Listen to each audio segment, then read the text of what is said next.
Bienvenue sur Africa 24 dans cette nouvelle édition du 12-15. Voici les titres de l'actualité. Ouverture ce lundi 5 novembre du 5e Forum international sur la paix et la sécurité en Afrique. Un événement axé autour du thème des enjeux de développement et de stabilité durable, placé sous le haut patronage du président sénégalais Macky Sall.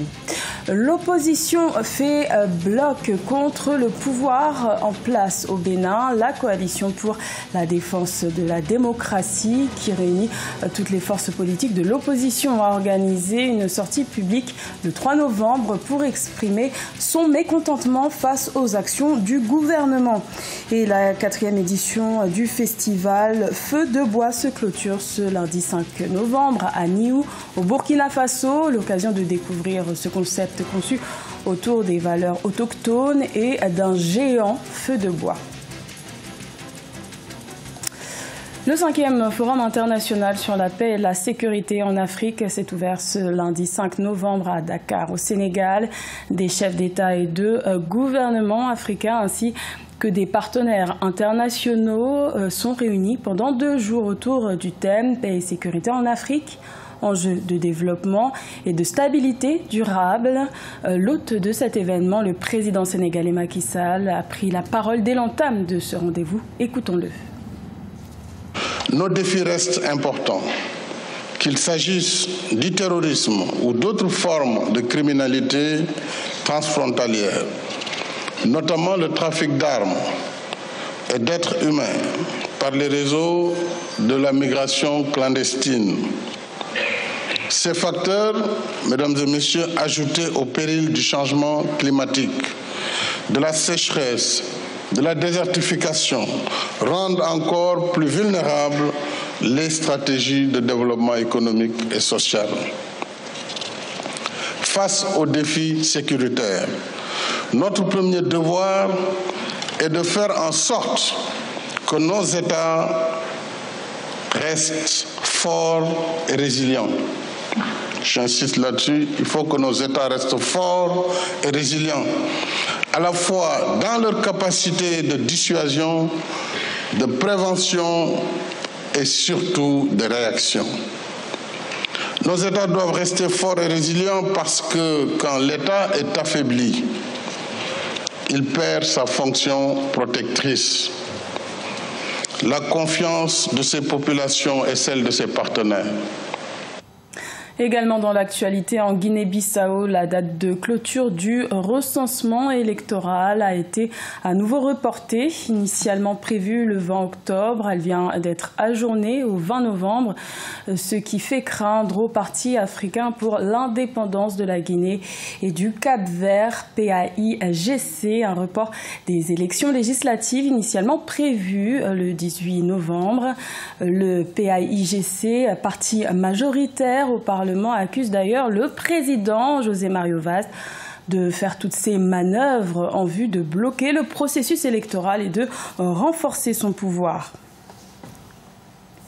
Au Bénin, les principales forces politiques de l'opposition ont exprimé leur mécontentement le 3 novembre dans les rues de Cotonou.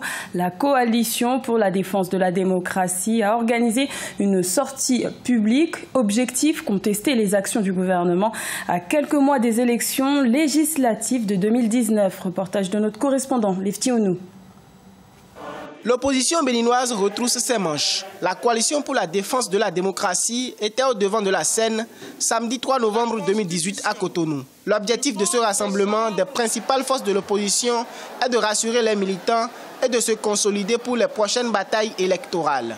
À partir d'aujourd'hui, nous sommes en train de fixer les bornes qui nous conduiront à la victoire. À travers 2 motions, les forces politiques de l'opposition ont affirmé leur soutien aux exilés politiques, tels que l'homme d'affaires Sébastien Ajavon, l'ancien maire de Cotonou Léadi Soglo, révoqué par le gouvernement, et le secrétaire exécutif des forces Cori pour un Bénin émergent, Valentin Djanotin. Notre pays a besoin de tous ses fils et de toutes ses intelligences pour se construire. C'est pourquoi l'État policier doit arrêter d'envoyer nos compatriotes qui pensent autrement en exil ou en prison. L'opposition exige aussi l'abrogation de la loi qui crée la Cour de répression des infractions économiques et du terrorisme, CRIET, machine à juger les opposants sous le prétexte de la lutte contre la corruption. Pour les législatives de mars 2019, l'opposition envisage la création d'un parti unifié et une liste commune. Appliquer la feuille de route de la CEDEAO, c'est la sommation faite par le Front citoyen Togo Debout. La coalition a appelé les populations à manifester le 3 novembre dans les rues de Lomé. Cette mobilisation avait notamment pour but d'exiger l'arrêt du processus électoral en vue des élections législatives du 20 décembre. Reportage de notre correspondante Enefa Kofi. Le Front citoyen Togo Debout dit non à un processus électoral sans réforme au Togo et demande la libération sans condition de tous les détenus politiques. C'est au travers d'une marche pacifique à Lomé le 3 novembre. Le Front citoyen Togo Debout regroupe en son sein 19 organisations de la société civile et des syndicats. Nous n'avons pas besoin d'auditeurs pour savoir qu'il y a eu des mineurs qui ont été enrôlés. Nous n'avons pas besoin d'auditeurs pour savoir qu'il y a des gens qui se sont fait enrôler plusieurs fois. Nous n'avons pas besoin d'auditeurs pour savoir qu'il y a une majorité de la population qui n'a pas été prise en compte dans le recensement. En dehors du fait qu'on demande, exige la libération immédiate et sans condition des détenus politiques, nous demandons purement et simplement que ce processus électoral soit arrêté. Pour la cause, ils étaient nombreux à sortir dans les rues. Des artistes engagés se sont également joints à la manifestation. Le processus peut s'avancer, mais c'est nous la population qui allons décider. Et nous, au Front citoyen Togo Debout, nous disions pas de 5e élection sans réforme au Togo. Alors que le gouvernement togolais rassure qu'il n'y aura pas d'élection sans réforme, pour cette coalition d'organisations de la société civile, le triptyque transition, réforme, élection est indispensable pour une alternance pacifique au Togo. Le Front citoyen Togo Debout annonce des manifestations dans les autres villes du pays les jours à venir. Également dans l'actualité, l'opposant tchadien Achek Ibni Oumar est revenu dans son pays ce dimanche 4 novembre après près de 25 ans d'exil. Le retour de l'ancien chef de la diplomatie tchadienne, devenu membre de l'opposition, a été motivé par l'annonce en mai 2018 d'une amnistie générale à l'occasion du passage à la 4e République. Il a été accueilli à N'Djamena par Ahmad Mahamat Bachir, le ministre de l'administration du territoire, de la sécurité publique et de la gouvernance locale.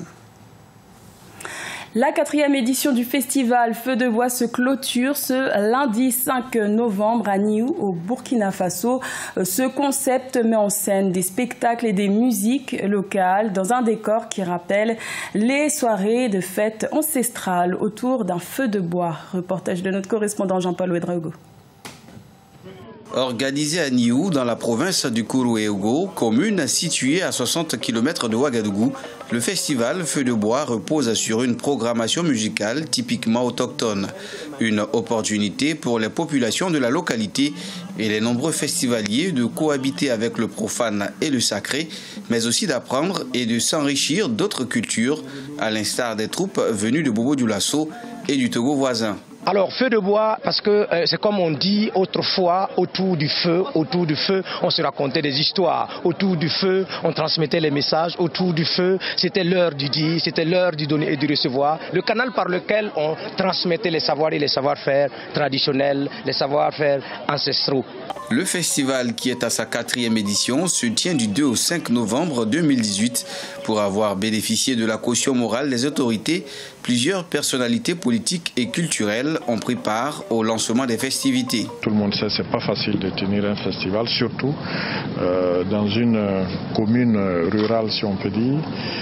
Et un festival qui se veut aussi international, puisqu'on a vu des troupes d'autres pays. Et on a assisté à de beaux spectacles. Je pense que c'est la preuve qu'on peut réussir des choses, pas seulement à Ouagadougou et à Bobo-Dioulasso, mais un peu partout.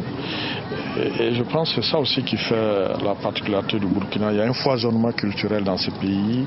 Né des journées culturelles de Niou, Feu de Bois est aussi un tremplin pour la formation de jeunes talents artistiques qui ambitionnent conquérir les scènes de la Semaine nationale de la culture.